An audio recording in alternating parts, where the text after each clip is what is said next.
Hey, everybody. Thanks for listening to the Dumb Dad Podcast. My name is Evan, and I'm a dumb dad. How's it going, everybody? My name is Kevin, and I'm a dumb dad. How's it going, bud? You know, the holidays are ramping towards us faster than we can say, give me a second. Mm-hmm. They sure are. But that's okay, because we get to sit down once in a while and chat with some amazing people, and we certainly have one of those today. We are sitting down with actress. A lot of people will know her. She's best known for being Ursula in the Super Troopers movie. If you haven't seen Super Troopers, I don't know what to tell you, because do yourself a favor. It's a great comedy. I feel like I've only had two experiences with comedies that were smaller at first, and now people kind of like them. One was Super Troopers, where it was just somebody showed me, and now everybody kind of knows it. And the other was Tucker and Dale versus Evil, where somebody was like, my brother and I like, let's rent this weird movie, and we rented it, and we're like, this is the funniest thing I've ever seen. Yeah, that kind of like cult comedy stuff is always so much fun. Like you said, it's like it was kind of word of mouth when it first came out, and I often think of Super Troopers as like a good album that you love, and there's no skippable tracks. Like each scene is like, oh, there's this one funny part in this scene, or it's money. You know, it's absolute money. And she was money as well. She's hilarious. She's hilarious. She has a new movie coming out called Blue Eyed Girl. Yeah. We had a lot of fun sitting down talking with her. So please enjoy our interview with Marisa Coughlin. Our guest today is actor, writer, and producer, and mother, which is normally a condescending thing to put on a list of a woman's professional accomplishments, but this is a parenting podcast, so it's literally relevant. She got her first major acting debut across from Katie Holmes and Helen Mirren in Killing Mrs. Tingle. She plays the character Ursula in the incredibly hilarious Super Trooper films, which, am I correct on this? You just wrapped filming? Yes, we did. 3? Yeah. We'll get into that for sure. We're going to get into that for sure. And you could watch her now in her latest film, Blue Eyed Girl, available now on Amazon Prime, Apple TV, and Fandango at home. Please welcome our guest, Marisa Coughlin. Welcome. Thank you. Thanks, guys. Thank you so much for being here. Yes, you as well. We've been kind of mutuals and chatting online for quite some time. Totally. But it's so nice to have you sit down with us for a nice chat. So thank you again for joining us. Well, I'm a big fan. I think you guys are hilarious. So I'm super excited to be here. Oh, thank you. That means a lot. Thank you. Likewise. As going back over some of your videos in preparation for this, and oh my gosh, the what is it called? Space Station 76? Is that? Yeah. That Valium clip that you posted, where you have like a pharmacy and you say Valium, is so funny. We're gonna be posting all this stuff. I just randomly posted it whenever that was a few months ago, and it kind of like went crazy. Like people just were like, I don't know if it was the timing. It was like the end of summer and people were like, I need my kids to go back to school, or what it was. But like, if you look at the comments, it's just a bananas list of drug alternatives people would like me to be talking about. It's just like every possible drug you can think of is listed, and people are arguing about what drugs are better. It's just like, okay, I've hit a sensitive spot here, guys. Yeah, when you get them chirping in the comments, that's when you know, like, oh, this video might do well, because that means everyone has their own little opinion that they need to put in the comments. I think I'm going to have to repost around Christmas, and everyone's heads are ready to implode again. Yeah, exactly. Oh, yeah. When we're begging for school to come back. That Monday, go for it. That's going to go wild. Isn't it fun posting comedic content and then everybody's loving it, and then there's just one person who's like, shame on you? Oh, totally. Yeah. Totally. Our movie that's coming out, the trailer, or that's out, I guess, the trailer, you kind of can't tell where the direction of the movie is. And there's definitely a couple of haters on there that are like, oh, this is what you do now? You're like advertising cheating. And I'm like, oh, whoa. Like, no. There's a moment she has. Relax, everybody. Calm down. But there's a lot of haters out there. It's like, why? Does that make I saw a day? 2-minute trailer, therefore I have gigantic assumptions, and I know exactly the story. And I don't think my whole life, not to say that I don't verbally trash talk occasionally. If I see something online, I'll be like, what is this? And call my best friend and we'll commiserate about for sure. Whatever it is. But like, I've never ever been like, and just like trash someone in comments. Like, what? That just feels so unnecessary. No, your friends are for trash talking. That's why you send them videos. 100%. Why do you forward anything if not to be like, WTF, just to hear what they're going to say? 100%. It's the DMs too. Like they're your PR person. Like, hey, I love most of your stuff. You're really slipping lately. Let's pull it back a little bit. You're like, okay, who are you? unsolicited, but no, this is a big negative for me. Okay, Marisa, Cheryl. I want to get into this really quickly before we kind of get into the nitty gritty of all the parenting stuff, because as soon as you said you were going to be on our podcast, I was just overwhelmed with joy because I have to tell you, I personally think that Super Troopers is like one of, if not possibly, the most quotable movies I've ever seen. I mean, there's like a quote from like every scene that like my friends and I still to this day will go back and forth with each other. I mean, that movie is so incredibly funny. The only reason I did it, it was a tiny movie. I mean, when I tell you they had made Yeah. one movie while they were at Colgate, nobody really saw that movie. No offense to those guys. Probably people have seen it now, but like at the time, it was, Yeah.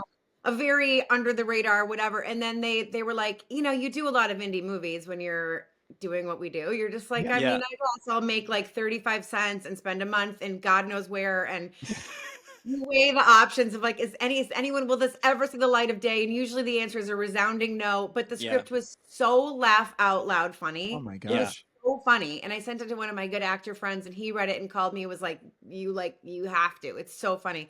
So it was real scrappy production. I mean, there was Yeah. like, there were no trailers. We were just all sitting around in like fields. I was the only woman. So like hair, Yeah. makeup, I would just hide in the hair and makeup little like tiny trailer they had, but there was no anything. I don't know. It was scrappy, like I said, but the most fun ever. And honestly, shooting you take everything for granted in your 20s. You're just like, oh, it's always, everything's going to be this fun and easy and magical. And then you get to be where we are now. I'm not going to say old, but whatever we are. And then you're like, oh, that was like extremely fun. Yeah. And then they made the second one when I had a newborn baby. So I literally came in, do this like one scene where I'm on this motorcycle and Paul Soder's in my sidecar and like another scene on the phone. And then I flew back. I was like nursing a newborn. I was just like, I can't, puffy and gross. I'm like, we made the first movie like 20 years ago. And now you're asking me to show up in my like feeling like as gross as ever. But anyway, and then, so the third one, my long-winded point is, holy smokes, it was so magical. Cause you're just like, now we have appreciation for the magic. We're like, oh, this is lightning in a bottle. This is the most fun. And we get to do it again. And like, what? It's like so rare that you get to relive something that you now realize was amazing. So every single day, all of us were like, I can't believe we get to do this. This is so fun. This is so, and actually the script I think is the funniest of the three. It's so good and funny. And it's got this great, like, meet the parents storyline that's not just all guy cops. You know what I mean? It's it's a more 4-quadrant, whatever. So anyway, it's a long-winded answer to your. That's kind of what I was looking for. I mean, honestly, that was like when I first saw that movie. It was like, my friend had the DVD. Was like, "Have you heard of this movie?" Because it was like you had to acquire the DVD to show people or whatever. And it was like, "Have you seen this movie?" I was like, "No." And they were like, I don't know if I want to. I think I don't even feel like watching a movie right now. Like, I got to show you like the first 5 minutes, and then can we watch it again? It was like that funny immediately. And the first 5 minutes are the funniest, probably part of the. I mean, that first like minute section is just like. It's why movies are made. It's literally like, it was a movie, like you said, it was a small film. I had the exact same experience Evan had, which is like a friend was like, you have to watch this. Yeah. And it was like, oh, okay. And then you watch it and it's like, it's amazing. And it's funny you're saying this thing, you've done so many indie movies, leading up to it, but you're also like working with Brian Cox. Like, what? Yeah, I know. I know. Royal Shakespeare Company. He's like a salty dog. That guy. He's so funny. He came to set this time, and I think he's busy. He's like not, I mean, 80? I don't know. Yeah. Maybe. Yeah. I don't know. He's not, a spring chicken, and he was kind of like a little, I don't think he'd even be mad if I said this. I didn't even work with him on this one, but he's a little crabby. Like he's not, everyone else is like cracking jokes, like waka waka on set. And he's like, I'm here to do this. Let's go. Yeah. Yeah. Anyway, he's got to get back to doing the McDonald's tagline. So in the booth. Well, and he is like Shakespeare. I mean, he is extremely elevated, and one thing we're not is extremely Yeah. elevated, and especially after Yeah. Succession and whatever. Yeah. Yeah.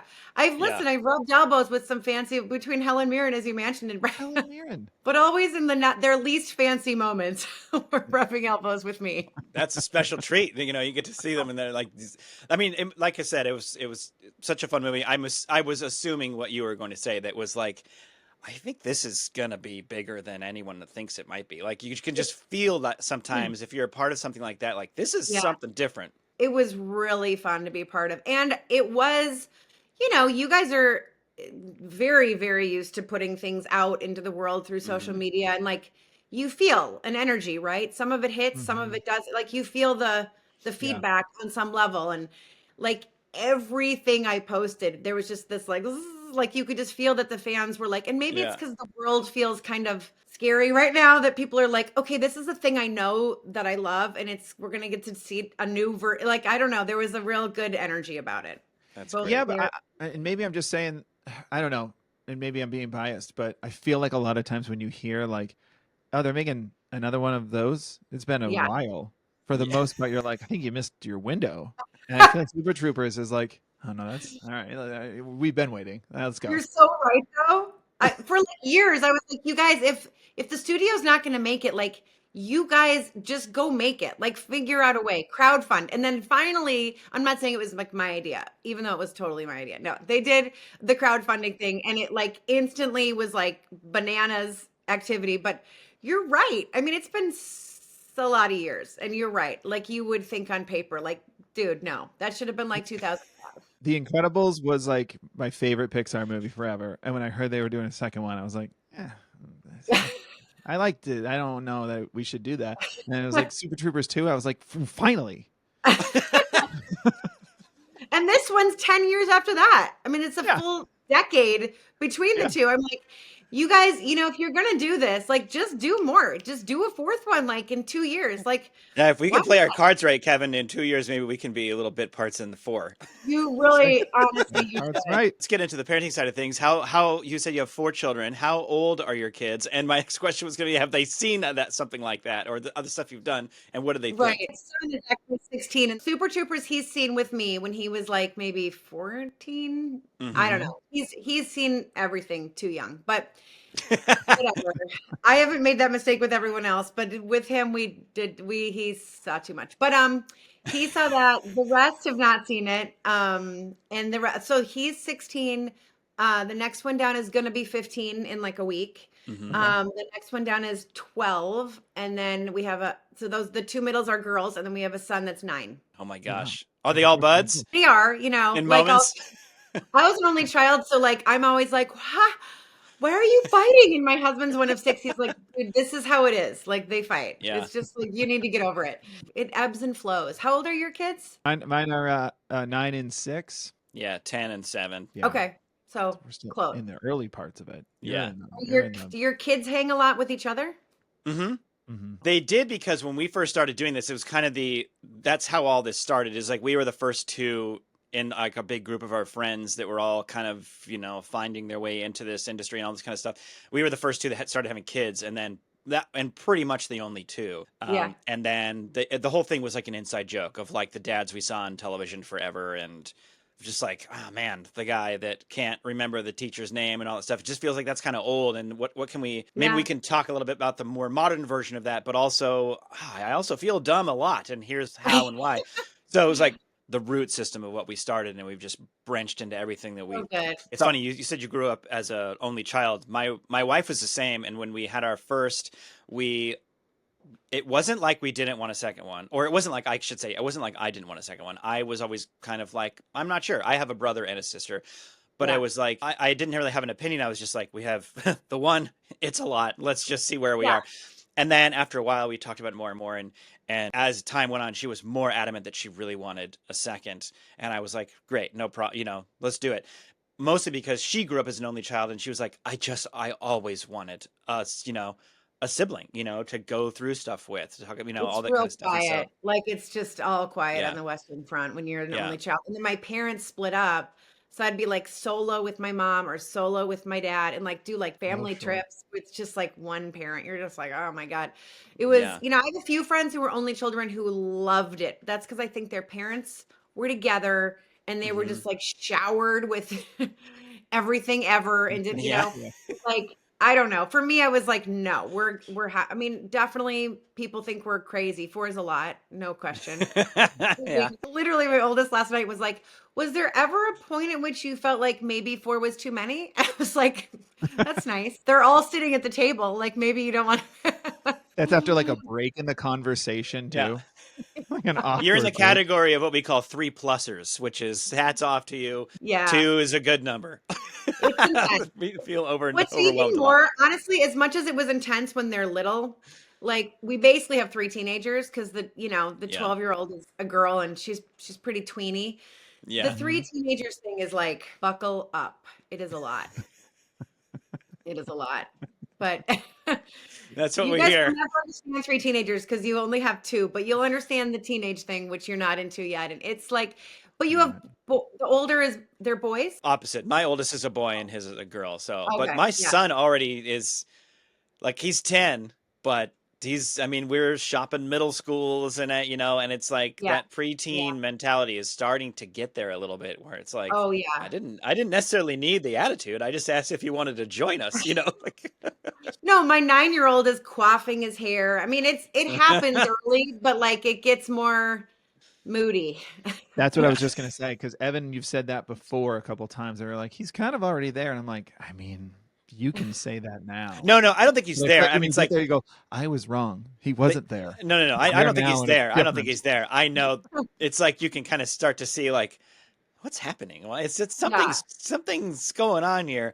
And then the more and more Yeah. I talk to my wife, she's like, "Yeah, he's it's only going to get harder." It's kind of like, how in winter it's like the days get shorter and then you start to like count when the days are gonna get longer and summer is coming back. That's Hmm. how I Yeah. feel. Because you're like, when is the point at which we're at peak moodiness? Like, are we through it? Are we already heading towards the light? Or Yeah. are we still descending into the darkness? It's real. And I mean, it brings the worst out of me. You guys will see with daughters, like I then become a teenage girl. Yeah. It all Yeah. spirals in the wrong direction. My Yeah. husband's like, what is happening right now? But I bet even your husband, also probably has moments where he's just like walks away going, I didn't like how I said that. Not like he said something terrible, but just like your behavior, like, oh man, that was embarrassing. Totally. Totally. Because we're still overgrown children, really, aren't we? Yes. Like, so then we try to keep up a good front, but then on occasion I just can't. And I just lose. I just become an irate 13-year-old. And So much of parenting is like, we always say this, everybody says this, like you don't know what you're doing, and that's never more apparent than when you do something, your kid yells at you, you yell back, or you just get yeah, frustrated about something and you walk away going, well, that wasn't the one, that's not how you're supposed to do it. the miss. Yep, big time. And there's just so many more opportunities for those when you have 4 kids because it's just whack-a-mole. Like I got Yeah. 3 that are happy today. I got 1 that's angry. And I don't know if it's at me or if it's just at life or Mhm. whatever. You're just Mhm. like, there's never really a very dull moment where you have everyone like happy. So Happy, whatever. chill, Yeah, managing no, their own. not even remotely. I think the best thing that can happen with your second and obviously like third and fourth kid is if they're just immediately different than your first. If your first is like, my first was a great sleeper, and then your Right. second isn't, that's good, because you don't want to go into this at any point being like, I've done this all before. I Totally know nailed it. the Yeah. answer. Yeah. Easier than I thought it would be. Yeah. True. I guess you're right. I guess they do. None of my, I mean, there are threads of similarities, but really you're kind of Yeah. reinventing the wheel like every time. You're like, Yeah. I mean, and even like when I see my friends who have grandkids, not my friends, but like, Yeah. I think about someday having grandkids. I'm like, I should be the person who's like, I've had 4, like, I can do this in my sleep. And I feel like I'll be like, how do you hold a baby again? Because even like my Yeah. friends with new babies, I'm like, did I do this recently? Because this feels like you instantly forget how like little and Insane. fragile. When I see a newborn, I often will just look and be like, God, that baby is so tiny. I mean, Yeah. it's They're like so it's so little. I'm thinking like, my son is so much bigger than that little baby. It's like, Totally. how did all that happen? But yeah, I think the question you will be asking is, how are we holding the baby now? Because we know how parenting changes and people's opinions of what we're supposed to be doing. What's the new way of doing things? It'll be a new way of holding a baby. Right. They'll be like, you didn't hold the baby upside down the whole time? Yeah. Wow. You guys didn't have parenting shocking. pouches? It's a kangaroo hoodie. You put the baby down in there. Yeah. That's what we're doing now. Maybe we'll go back to burping with a cigarette in our mouth. I don't know. We'll Yeah. see what That feels happens. right to me. You know, it's funny. I was looking at some of your clips and videos preparing for this, and one of the questions I was kind of formulating that I've asked other actors before too. You know, because you've had a career before you had kids. You have a career now that you have kids. So I was starting to like build this question of like, has that ever informed how you approach a role now that you have kids? Being if you play a parenting role, because I believe you're a parent in Blue Eyed Girl. Yeah. Yeah. And then is that your only role that you played as a mother, or you've had other? That's a good question. It's kind of weird. I guess I haven't. I've had like a couple little things where I'm like the mom and some like I don't know, nothing like this, you know? Yeah. Yeah. This was like super extra though, because my kids play my kids in the movie. We like shot the movie in my house, half the movie. So that That's so became cool. like kind of played with my mind because I was playing a mom, but also Yeah. just being a mom and whatever. Are your kids actors? They are now. In fact, we were getting ready for Yes, Evan. I've created a monster. No, Wasn't a we were documentary. ready to do a screening of it here like a week and a half ago. Yeah. And we were fighting. It's back to what we were just talking about the teenage thing. My 9-year-old wants to wear these baggy jeans because his older brother wears that. Mhm. But Yep. they're like the most like pantaloony clown baggy jeans you've Yeah. ever seen. We're just not like at a height yet where we can rock that look. So I'm always like, no, I feel like it's not your best look. I love you so much, but I just think it's like, it's not your jam right now. We'll grow into that. But he was throwing down that he wanted to wear those. And I heard my husband say, like, you can wear whatever you're an actor, you can wear whatever you want. And I was like, what? And then he leaves the room and comes, and my son walks in. I'm like, honey, I just don't think this is the outfit. He goes, Mom, I'm an actor. I can wear whatever I want. I was like, like what? You're shutting down production immediately. He's not normally like that, but my husband was creating that. You're like, honey, can we have a word, please? Exactly. What? But they have not been in anything but our movie. So no, in general, because I came up in the business and had friends that grew up as actors and I saw the toll it took on them, I would Mhm. say I have discouraged it heavily. And I'm like, when you're an adult and you want to do it, great. But in the Yeah. interim, it is not happening unless it's our movie and I'm the person on set and I'm protecting you and I know exactly what's happening Yeah. here. Yeah. Beyond that, like, no. It's too funny soon. because I scrapped that question. That's amazing you did with your kids, because I saw that I think it was a short you did where you were talking about your kids, not your actual kids. And you're like, being you know what? they're like assholes. They make you feel like shit. You look like shit. And the way you were so convincing in that clip, I was like, yeah, no, it's she knows. Yeah, it's affected her. She definitely thinks they're assholes. She brings it. I just mean she brings it to the stage because we all have that. It's coming moment from where a our place. kids- It's kids coming all from a do place. stuff that you're just like, mm-hmm. What's sad about that short is that my kids watched it. They're like, should we should we be taking that personally? Yeah. Or I don't know. I'm like, I don't even know. I did write that, but it was about other people's kids. Yeah. Yeah, and other people's kids. You're great. You guys are great. It's so weird how Do good we- you are. Mom, do we need to unpack something? Because that Yeah. felt personal. You're the only ones that aren't assholes. That is the funniest Yeah. thing, though, is like doing this content. Evan and I have been like trying to be so aware of it because our content is all about kids, and in a way, it's all about our kids. But it's not like we actively make sure to like change things here and there. Sometimes, like I'll do a video tomorrow about a newborn, and then another one I'll do one about going to 4th grade, and we'll just kind of mix it up. That way, we kind of have some benefit of the doubt. And some stuff we take off of like people messaging Yeah. us and commenting to us. But at the end of the day, it's like, yeah, no, like You have to draw from what you know. and Mhm. we live together. Like we're with each other all the time. You have Yeah. thoughts about me. Don't get upset because I made the joke. I Right. know what you're going to say to your friends Yeah. eventually when we get to I this think teenage what you thing. just did was so funny because I'm right at that place where I can no longer pick up my 9-year-old. Mhm. And you did the one about the shoes. And Yeah. I was Mhm. like, I was totally sucked in emotionally. I'm like, oh God, this hits home. I can't pick him up anymore. And it was the shoes. And I related to both ends of the spectrum. I'm like, Yeah. and also totally relate to the number of shoes I pick up on a daily basis in my anger. Yeah, that came from a real place. Yeah. Pick up, kick into a pile, whatever you're feeling that Oh, day. it is.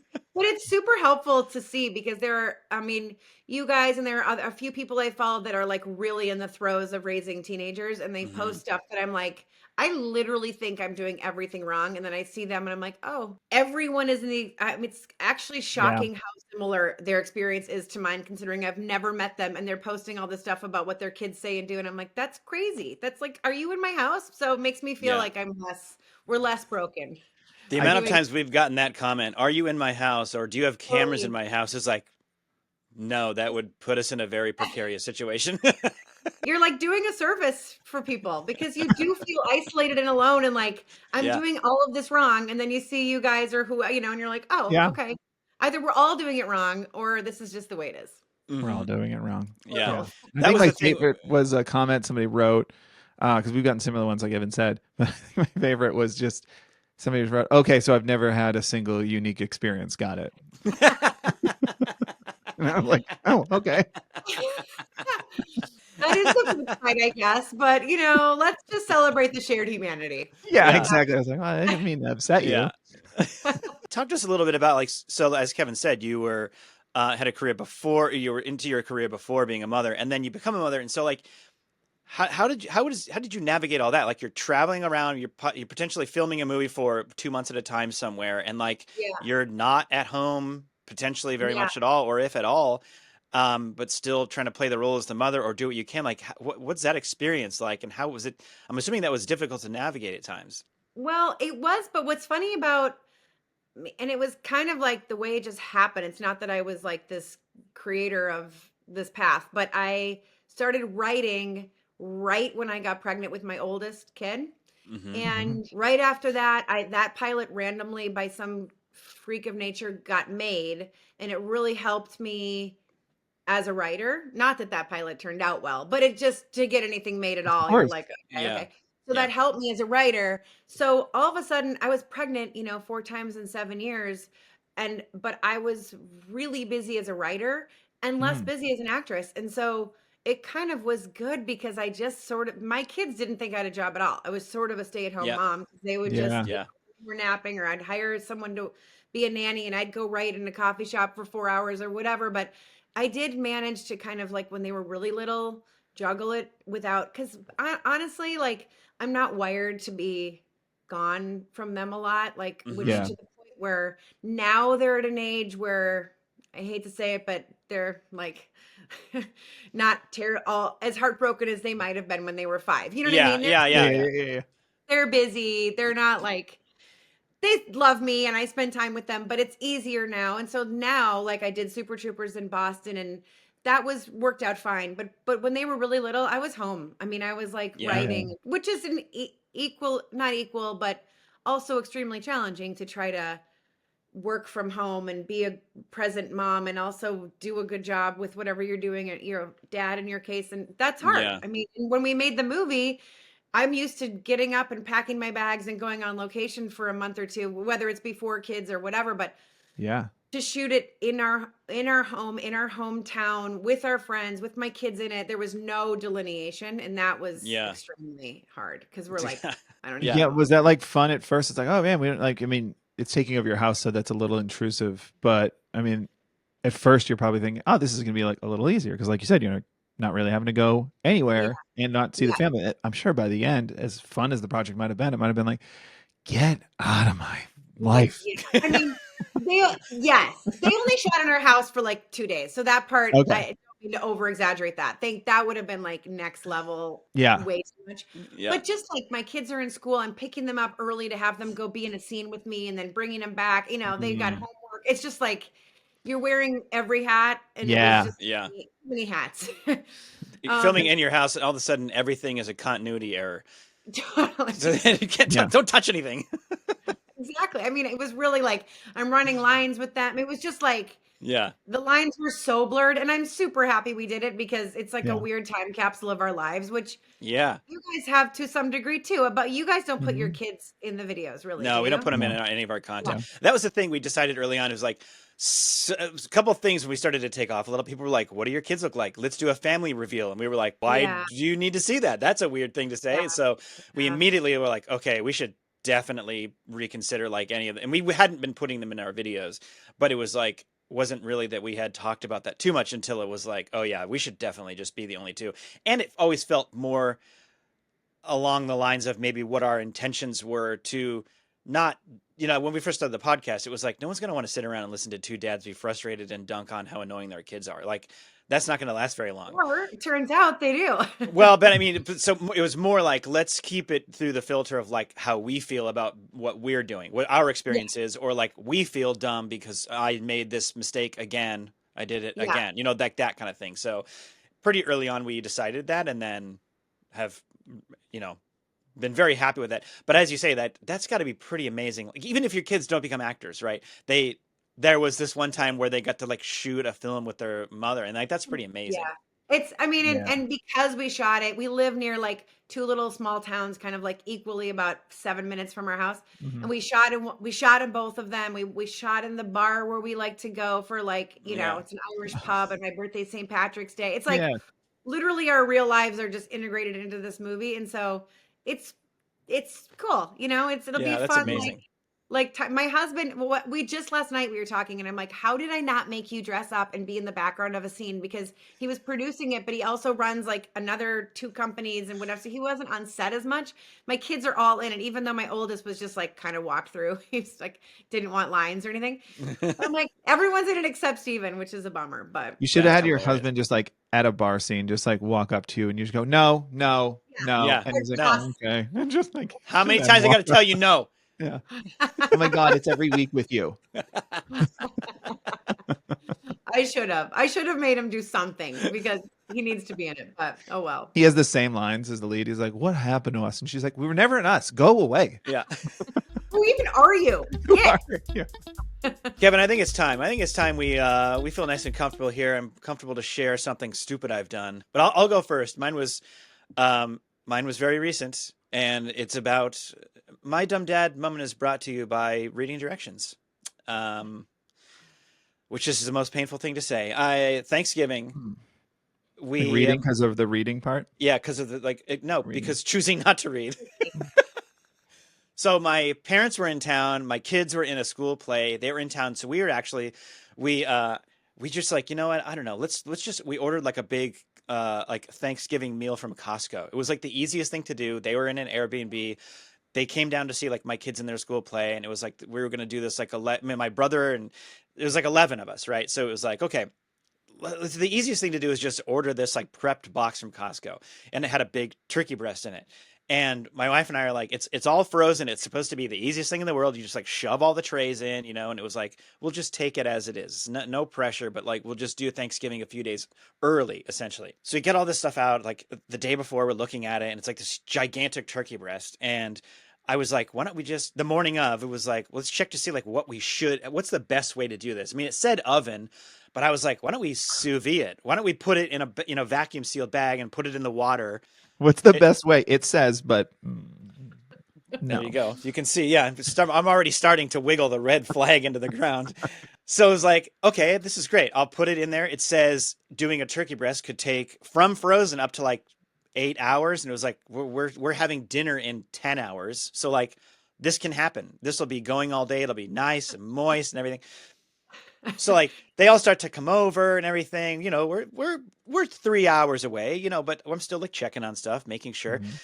And then we pull the turkey breast out, and I'm looking at it. I'm like, the app definitely says like it's at like 131 degrees. And I was like, doesn't that seem weird? Like, aren't you supposed to eat like poultry at like 165 degrees? Like, why did it say 131 is okay? So my wife and I like, quietly like looking this up, and it's like, oh, this says it's because of how long it's been cooking. So like you can do 131, 135 degrees because it's Oh, been more than 3 hours. And we're like, okay, so we're good. But then my wife is like, I'm just going to double check the what it says on the package, and she's like, "Well, this says this is a turkey breast roast." And I was like, "What the hell's a turkey breast roast?" What is She's like, that? "Well, I think we need to look that up." So now we're like an hour away. So Now we're doing a lot of reading. now we're doing it very Yeah. quickly. Now we're looking up the Domino's number. Yeah. Now you've seen that. You've seen the people. It's like me reading the directions, and it's like the shot from the garbage can, like me reading the directions that I just threw away to the thing I'm cooking. That's like what we're doing.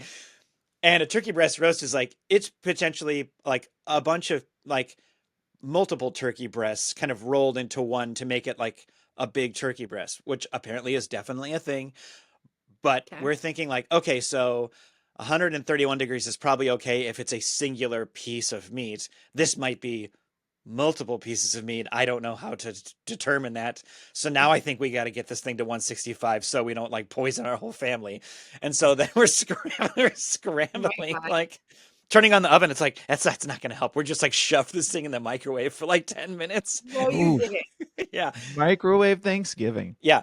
And I got to say, it worked. I really felt like, shocked to hear well, that. whatever comes out of there, that's going to be what the turkey is. But it actually worked. I think But I'm more disturbed by the like multiple birds Yeah, I shoved I into can't. one. yeah, I think it could be just like two breasts rolled into one. It wasn't like sausage, it wasn't like it didn't look like it No. looked like a whole breast, but Like a cake thing. but it's like, I don't know. I learned that a turkey breast roast could be a thing 2 minutes ago. So now I'm scrambling to Yeah. think. So anyway, the dumb dad moment was like, just not, I don't know, completely reading through everything, just assuming, that we're going to be good there. And then it was like, At least it's you didn't poison your whole family. I feel like it could have been a lot worse. Mhm. it definitely could have been much worse. Of a dumb dad moment. But it was like, I'm sitting there thinking like, how did this happen? We had it so locked in 9 hours ago, and now we're scrambling because we're nervous and felt dumb. Felt dumb in front of 10 other people. It's fair to feel dumb. You put a Thanksgiving turkey in the microwave, Yeah. Yeah. and not the day after Thanksgiving. No, Did no, they no. witness it though? You couldn't like Oh hide yeah, them. they were all around. Like, you guys, look, it's Santa's sleigh. Mm. Shove it in the microwave. No, because Let's it watch was the kind Macy's of parade like one more time. because it was kind of like this thing's been done for an hour in the water bath. All you do is take it out and then maybe finish it in the oven. So as we're like ramping up to finish it in the oven, the first question that was begged was like, I didn't even think about this. It's kind of weird that it was 131 degrees, right? Isn't that weird? And then Yeah. that was like, then we started the rabbit hole of like, oh my God, what have we done? So yeah, you can't really hide that. No, I guess you're right. I'm glad everyone's okay. Yeah. I'm glad. Let's go with mine real quick. Yeah. So I, for the listeners who've been listening, I've been reading my daughter The Lord of the Rings Mhm. and my son. And like I said before, they're 9 and 6. Been having a lot of fun with that, and it's led to so many questions.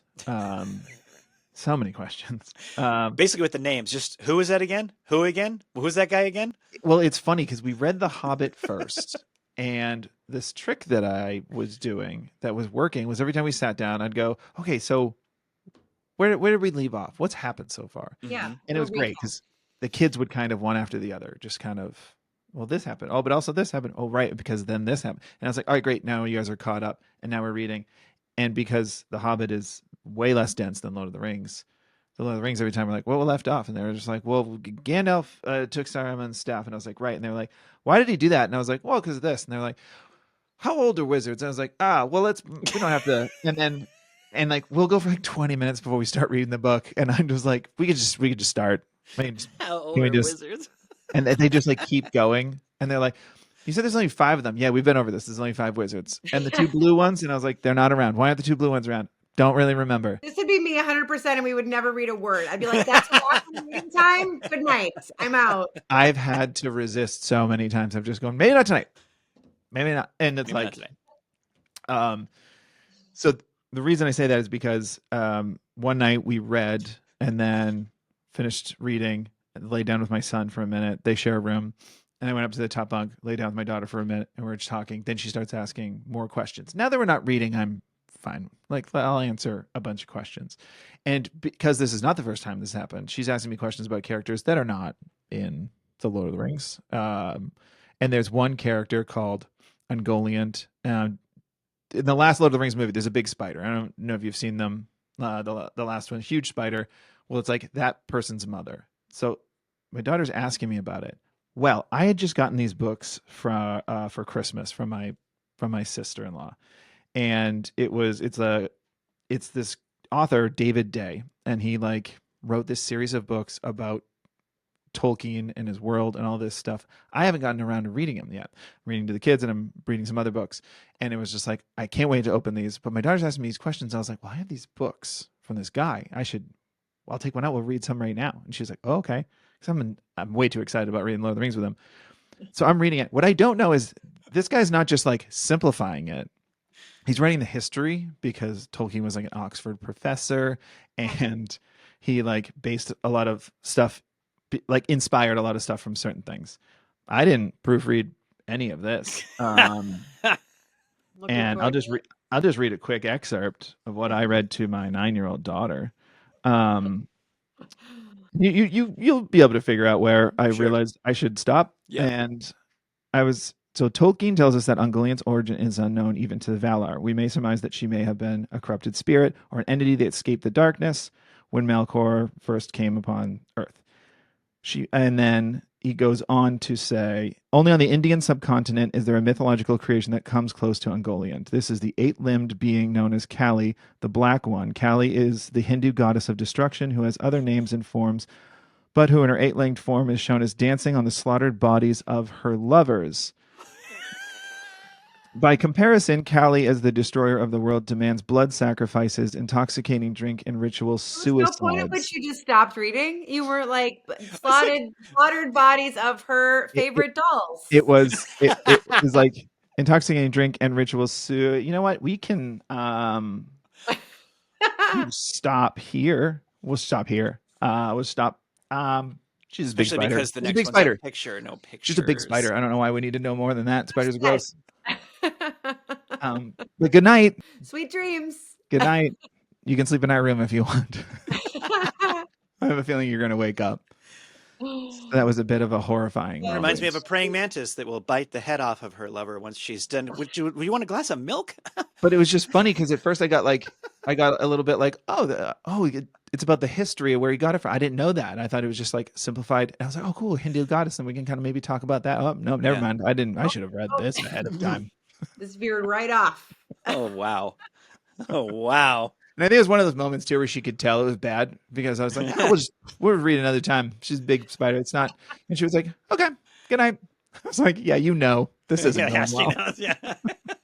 They do know. They know more than you want them to know. That's for sure. Oh my goodness. I learned that the hard way. That I'm like, oh well, and they know more than I do sometimes about stuff. And I'm like, what?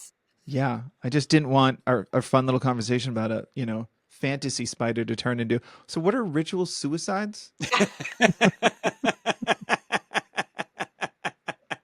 we go back to the elves, please?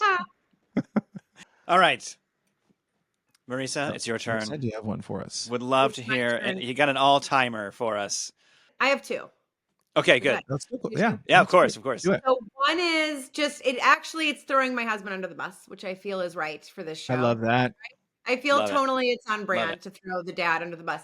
Sure. So like I said, I'm an only child. My parents were extremely overprotective. So we have like our kids when they're very young. I mean, I was the peak overprotective with my oldest, obviously, as it is, because you're just like at all times they're gonna break. He was in like the car seat with the harnesses, like the 5-point till he was like, like I have to get out of this thing now. So we'd only ever driven him anywhere. And then he was in preschool, just to give you some context for like my level of like bubbling him. Sure. And he was going to go for the first time ever on a field trip on a bus. And I just had this like full panic attack of like, what? Like there's no seatbelts. They're just like free range chicken in a bus. Like, sure. Anything can happen. So just to give you context for where I was, I made my husband, this is not even the thing. This is just context. Made my husband follow the bus in his car all the way to the field trip because I was so paranoid about like what free range bus activity could be happening, like that it could. I don't even know what I thought was going to happen. Now they're just like all in buses. They're like on chairlifts. I'm like, just don't fall off. Do the best you can. Anyway, around the same time, maybe like 2 years later. Well, how old was he? He was probably 8. Steven, he's one of 6, and so he's just like he's not like careless. He equally cares, but he's more casual than I am. Yeah. And our son wanted to watch a movie, and Steven thought it was like a Marvel movie, so he just wasn't paying attention. We had 4 kids in 7 years, right? So there was a lot of just like, yeah, that's fine. I like Yeah. have a diaper crisis happening here, whatever. Yeah. Long story short, he let him watch Deadpool when he was like 7 because he thought it was a Marvel movie. Good He was Lord. so little. And all of a sudden, I didn't even know what it was. Clearly, he didn't either. And then it was over. And then we realized he started bragging about it. Like he got like so much street cred at school. Everyone's like, dude, super cool. But then we watched it. I was like, what? Like this is like his any innocence, all the innocence he had is gone. Like it is. Yep. Movie is so hardcore, Yes. violent, and Hard R. and Steve was like, I thought it was a Marvel movie. I don't know. He looks like a superhero, whatever. Anyway. And then the other one that comes to mind is when we're in Minneapolis now. We were in LA. My sister-in-law put the fear of God in me that if we didn't potty train when they were like really little, we'd miss the window and they'd be in diapers. So they were like 11. So Sure. she had me like really, okay, how do I do it? How do I do it? How do I do it? She was like, okay, well, basically you just strip them down and let them run around naked for like a week. Winnie the Pooh method. Yeah, Winnie the Pooh method. Is that what it's called? Yeah, I guess. That's what we call it. It's like shirt, nothing else. Yep. Nothing else. So I was like, okay, so I just had my second. And so my first was 18 months. And we're like, okay, like, let's just do this. So obviously he was very quickly like, this is disgusting. And potty trained himself in like 4 hours. He was just like, this is a hard pass on just like pee and poop being around me. So he figured it out like that. But in the process, of course, when you're doing that, and then like shortly, a year and a half later, we did it with my daughter. We taught, we would let them nature pee and whatever. And, you guys have been there with the nature pee. Cut to a couple years later, we put him in this really cute little preschool in LA that's like this French woman ran it. And, she's just like fancy and French and everything is like precious. And I don't even know. She was adorable, but it was very French. Yeah. And we pick him up one day and he's like, I got in some trouble at school today. And I'm like, what happened? He's like, well, I went nature poop. And I was like, come again? Whoa. He like dropped a number 2 and like, I'm like, hurry yard somewhere. He will murder me if he ever hears this, but oh anyway, my God, that's amazing. It was a nature poop low point. I'm like, we didn't even do nature poops. We were like, we'll draw the line of nature poop. Like, we'll nature pee.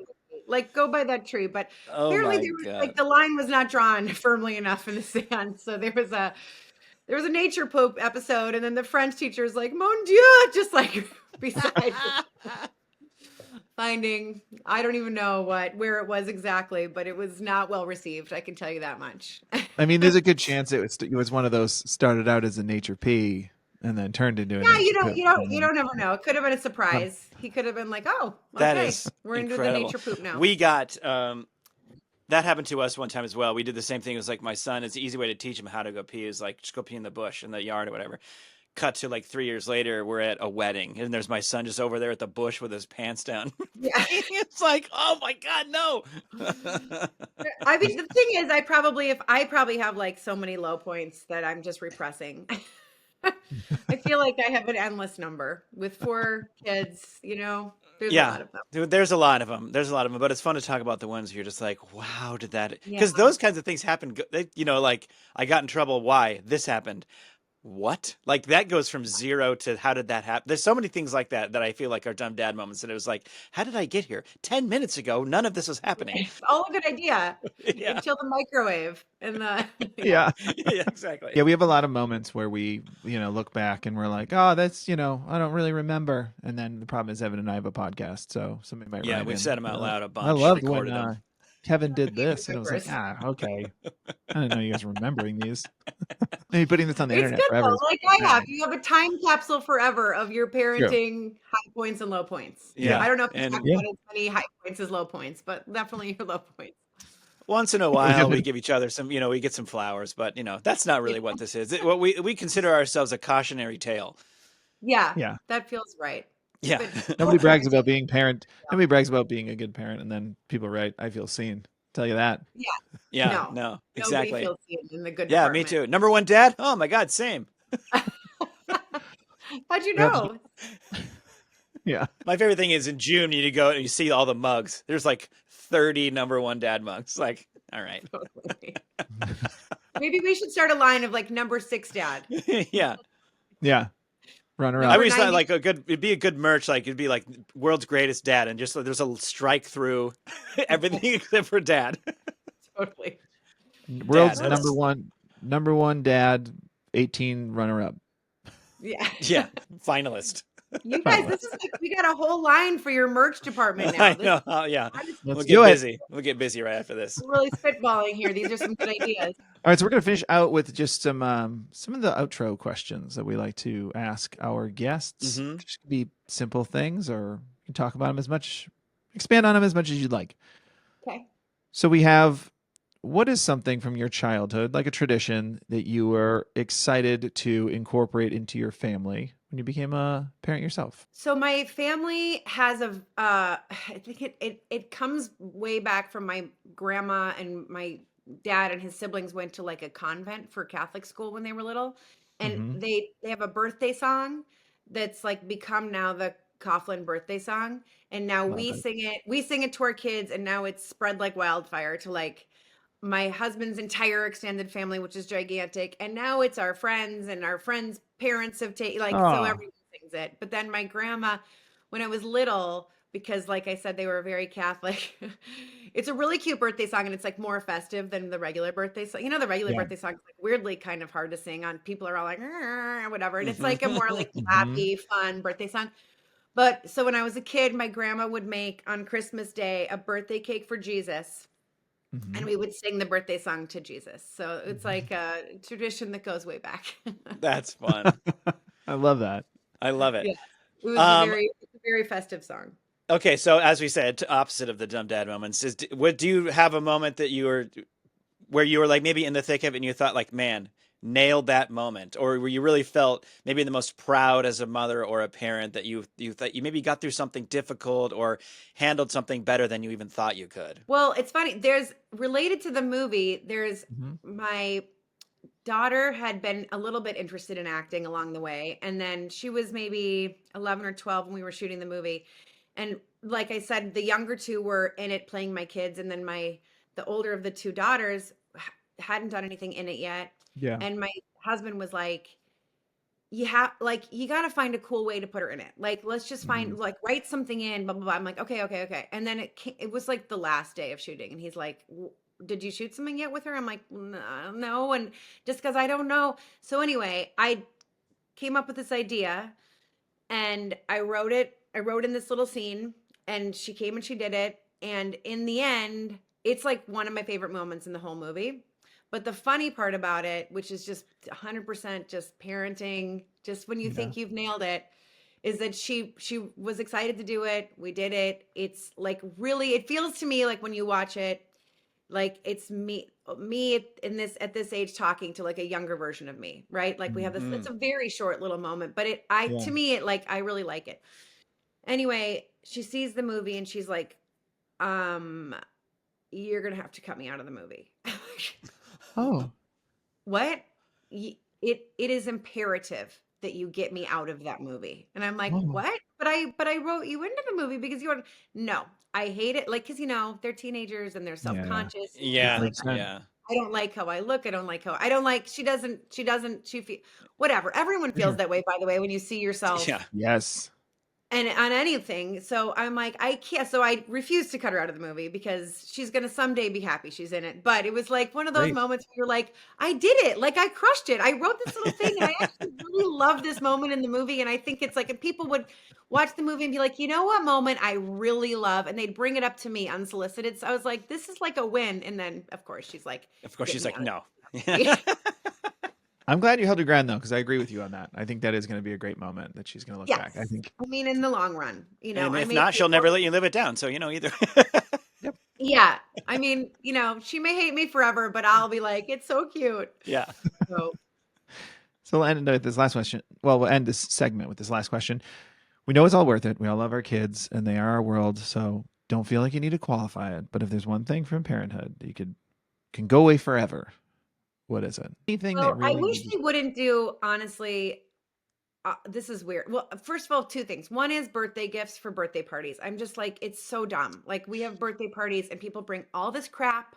And I tried one year to be like, no gifts necessary. And then everyone rained hell on me at home. Like, what do you mean no gifts necessary? Yeah.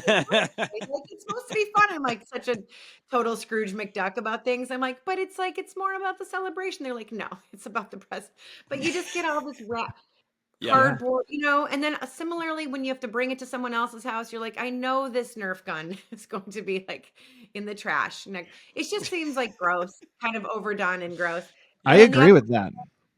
yeah, it's I gross, agree. I right? mean, the amount of times it's like we got invited to whose birthday party this Saturday. Okay, well, we have swim tonight. We can maybe go to Target. Like Oh you're my just gosh, planning I out. know. What when do to they buy. like? What is your friend like? I don't know. Like, Yeah, yeah, totally. Who even is he? yeah, And then, or now it's like gift cards. I'm like, I know this is lost. This is lost. This yeah. is like yeah. within 4 hours that no one knows where this went. But whatever. It's just the notion of the scrambling to Target and all that. And then the other Yeah. thing is we moved our kids from these little small like schools to a bigger school last year. And my daughter was going into fifth and they did like sex ed. Have you guys gotten Mhm. into that yet? No, not in elementary I school. No. I've heard about it. It's a hard do not recommend because they sent home an email like you can opt out. And I'm like, well, I mean, I guess I'm not gonna opt out. Like it's just Sure. you should we've talked about it, obviously, to some degree. And then you can, if they're gonna teach more, it's just nature and Hmm. whatever. No, Yeah, 100%. no. It was like so over the top what she learned. She came home and started repeating things to me that I'm like, what? Like they They got watch into Deadpool. Yeah. me on a level that was 100% unnecessary. What'd you say? So they watch Deadpool. Turns out there's like a porn version of Deadpool, which is great for the whole family. No. But it was she came home knowing way more than I wanted her to know. I was like, there's no reason for that at all. So that was like, I mean, they, like I said, we're not particularly religious, but it's Catholic, but they went to a Catholic school for a little while where of course Yeah. there it's like, I don't know, you high five your husband and a baby comes out and then you Yeah. go to the Yep. public Not school our and they job do- to tell you about it. yeah, Yep. totally. You go there and it's like literally explaining things that she doesn't need to know for like 10 more years as far as Oh I know. my god. Yeah. Well, But you can always hit up Kevin. He's got some Lord of the Rings books that explain things in different ways. we can talk about where to bury your lovers. These spider rituals are they're wild. A lot of legs up. Well, before we go, let's talk about Blue Eyed Girl, which is Mhm. available now on Amazon Prime and Apple TV and Fandango at home. Please tell us about the film. Well, geez, I feel like I've talked about it so much, but I would say I sort of categorize it as a coming of age movie for Mhm. people our age. Like Yeah. there's a lot of coming of age movies about 15-year-olds, 18-year-olds, but in my opinion, you're never quite like cooked and done. So it's about coming of age for particularly my character in the movie who's like in her 40s and in the throes of parenting little kids and in the throes of trying to achieve goals career-wise that maybe aren't totally landing where she thought they'd be by then, which I think a lot of people feel that way a lot. So she ends up coming home to Minnesota where her dad is not well, and she reconnects with her sisters and kind of falls right back into her family dynamics and runs into the guy she dated in high school that was a pretty serious relationship. And it just kind of like brings up for her all the memories of being 16, 17, and like all the ideas you had about what life was going to look like. And so it's a comedy, but it's got, some bittersweet moments, and it's really just about sort of like a midlife crisis, but not the cliche, like go get a divorce and buy a Porsche, more like, Right.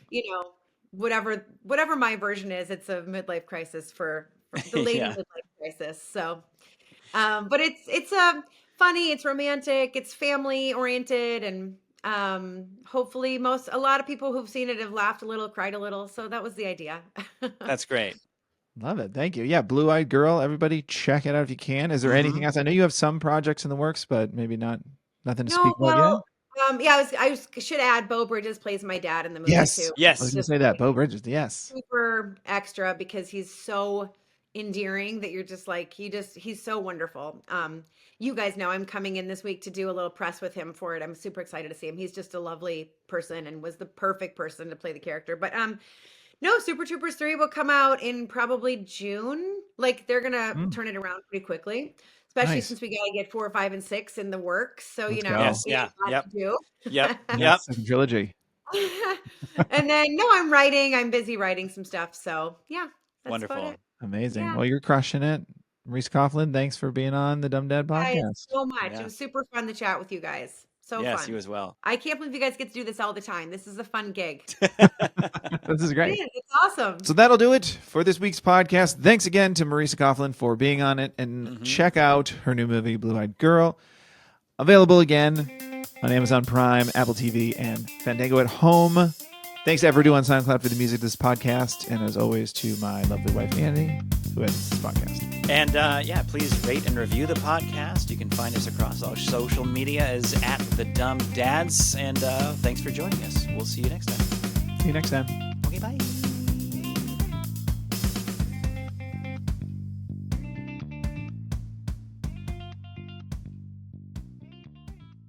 Welcome to the world, little one. Welcome to life. How do I stop this?